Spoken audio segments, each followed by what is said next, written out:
नमस्कार विद्यार्थी मित्रों। हमने मूलभूत अधिकार के बारे में अभी देखेंगे कि मूलभूत अधिकार की जो बात कर रहे थे तो कौन कौन से मूलभूत अधिकार है जो हमारे संविधान ने हमें दिए हैं।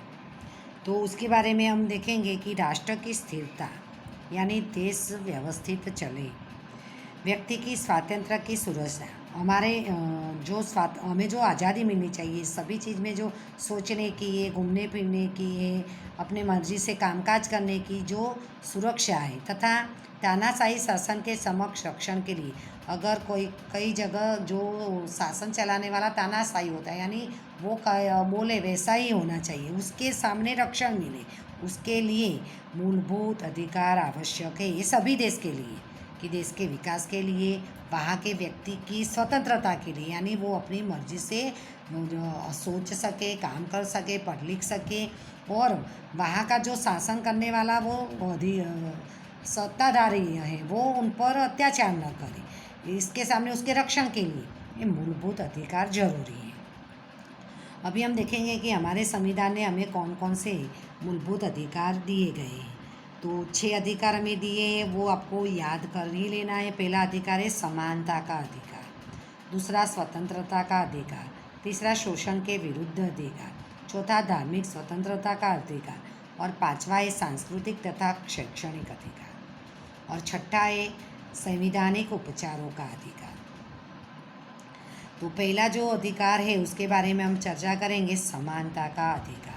इस अधिकार के अंतर्गत कानून के समक्ष समानता, कानून के समक्ष सब समान हैं, तथा कानून का समान रक्षण, और लोगों को जो रक्षण मिलना चाहिए वो सभी लोगों को समान रक्षण मिलना चाहिए, किसी के साथ भेदभाव न हो। ऐसे 2 विचारों का समावेश किया गया है। ये समानता के अधिकार में याद रखना आप लोग। तो कानून के समक्ष समानता अर्थात किसी भी व्यक्ति अथवा समूह के समर्थन में विशेष अधिकारों का अभाव। कानून यानी पुलिस, अगर हम देखते हैं कि अगर उसको ऐसा अधिकार मिला और उसके कानून के समक्ष सब समान न हो, तो आप सब जानते हैं कि कानून किसकी रक्षा करेगा, कि जो बड़े बड़े अधिकारी होते हैं या राजनेता होते हैं, अगर उनका गुनाह हो, उनकी गलती हो, फिर भी उनको सज़ा नहीं करेंगे, क्योंकि उनसे उनका फ़ायदा है, उनसे उनको डर होगा। लेकिन ऐसा संविधान में उनको विशेष अधिकार नहीं दिया गया है।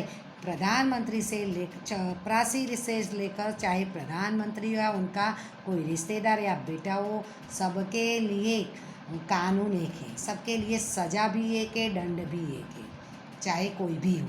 तो ये कानून के समक्ष सब समान है।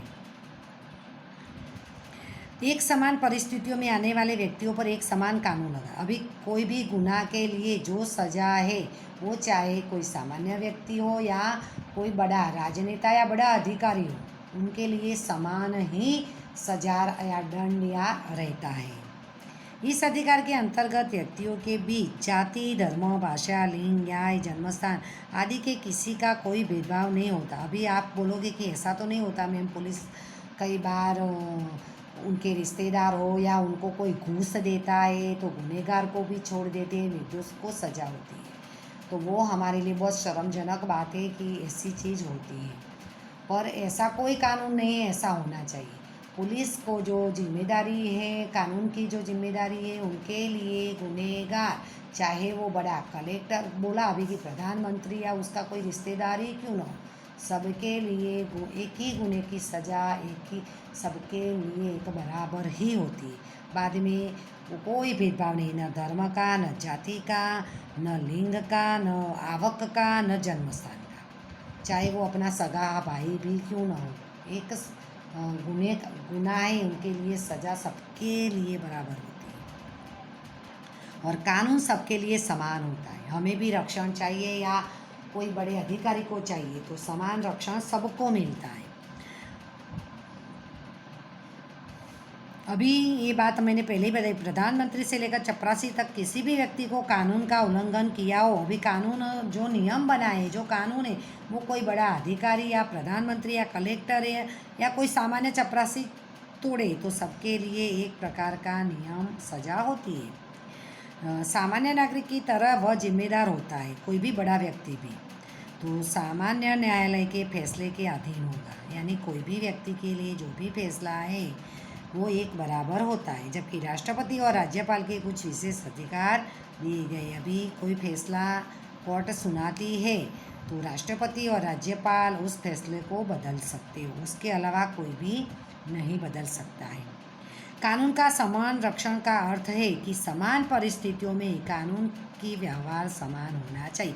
अभी हम एक कोरोना का जो लॉकडाउन चल रहा है, मानो कि हमारे सूरत में 144 की धारा लागू हुई कि कहाँ पर भी 4 व्यक्ति जमा नहीं होना चाहिए। मानो कि हमारे जैसे सामान्य वर्ग के 4 व्यक्ति जमा हुए तो पुलिस उनको 4 डंडे मारे या पकड़कर पुलिस थाने ले जाती है, उनके लिए सजा है। तो वैसे ही मानो कि कोई मंत्री है और मंत्री खुद ही 4 मंत्री उसके रिश्तेदार खड़े हो गए जाहिर में, तो वहाँ पर भी पुलिस की जिम्मेदारी वही बनती है कि उनको भी 4 डंडे लगाए और पुलिस थाने ले जाए। तो कानून का व्यवहार संरक्षण समान होता है, चाहे वो कोई भी हो। राज्य किसी भी व्यक्ति अथवा समूह को अलग रखकर उसके प्रति भेदभाव वाले कानून का निर्माण नहीं कर सकता। हम पहले भी पढ़ चुके कि राज्य सरकार और केंद्र सरकार की जो धारा सभा है वो कानून बनाती है, और कानून का निर्माण किसी धर्म के आधार पर, किसी व्यक्ति के, किसी समूह के भेदभाव के आधार पर नहीं बनाया जाता। जो भी कानून है सभी व्यक्ति के लिए एक बराबर ही होता है। प्रत्येक कानून सभी लोगों के लिए समान रूप से ही लागू होना चाहिए।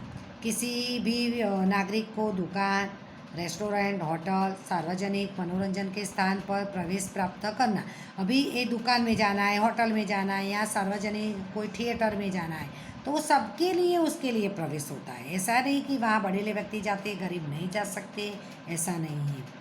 सार्वजनिक स्थलों का उपयोग करना, बाद में जब बैंक है, रेलवे स्टेशन, पोस्ट ऑफिस है, वहाँ भी ऐसा नहीं है कि पुरुष उपयोग कर सकते, स्त्री नहीं कर सकते, मुस्लिम कर सकते, हिंदू नहीं कर सकते, सभी व्यक्ति उसका उपयोग कर सकते हैं।